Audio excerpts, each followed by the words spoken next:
So good morning guys. Actually lunch time na. So andito na naman tayo sa, guess what? Romania. So we are here in gate 3. So dito tayo bibili ng lunch. So before nag-Jollibee tayo guys. So ang gawin naman natin, i-try natin ang Chowking nila. Alright, let's go. So yun ang Chowking. Alright. So naman may spaceship. So yun na nga guys, nakabili na tayo ng Chowking sa Alcobar. And of course, let's open. Yun. So, barbecue laureate. So, parang ganun ang ating pinili guys. Hindi chicken. So, missing yung, anong tawag doon, yung bilog. So, wala. And then, bumili rin tayo ng halo-halo Chowking. So, tara, tirahin natin guys.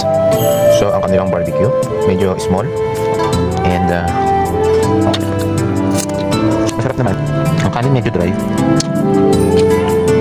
Meron pang ganito. Kalimutan ko ang tawag dun. Masarap naman. Yung quencher nila, quencher ba tawag dito, or yung juice nila na pineapple, compared dun sa pineapple ng Jollibee, parang mas masarap siya. And parang wala siyang aftertaste. Pansit parang kulang noong patoyo. Wala siyang patoyo. Dati kasi may patoyo to eh. Pero okay lang. Masarap pa rin naman. Pero meron siyang pasuka, di ba? So try natin na may suka. Ay, di naman may suka. Masarap din naman. Masarap din ang barbecue. Ito medyo sunog. Pero ako naman. Sakto. So yung pansit medyo, yun nga, parang kulang sa kalamansi at saka sa toyo. Pero masarap pa rin naman. Well guys, same thing. Nothing special. Same lang sa Pilipinas. Barbecue, Pinoy na Pinoy. Pati yung kanin, pati yung sausawan. So, nice. Overall, masarap naman. Sorry guys, meron pa lang patoyo. Yan nga, hinahanap ko. Nasa ilalim, kaya hindi nakita. So, meron pala. Kaya lang, ubos na yung pansit. So, ito lang halo-halo ng Chowking. Alright. Natapon siya dahil overload guys. Pero, tingnan natin. So, guys,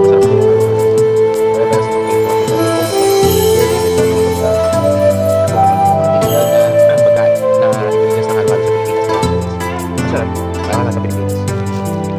So guys, hindi ko na maubos to dahil sobrang dami na nakain natin. So yun na nga, final verdict. Masarap pa rin siya.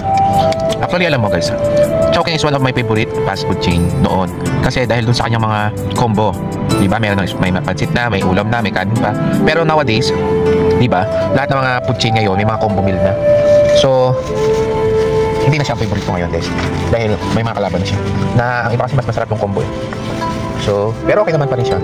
Masarap pa rin yung kanyang food. Pati itong halo-halo. Alright, so yan ang mga food chain na nasa Pilipinas na familiar tayo na nakarating na dito sa Saudi Arabia. Okay? So feeling ko yung mga inasal, kung makarating yan dito, maraming bibili doon. Unlimited rice pa naman, diba?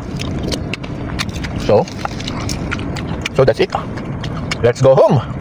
Let's go.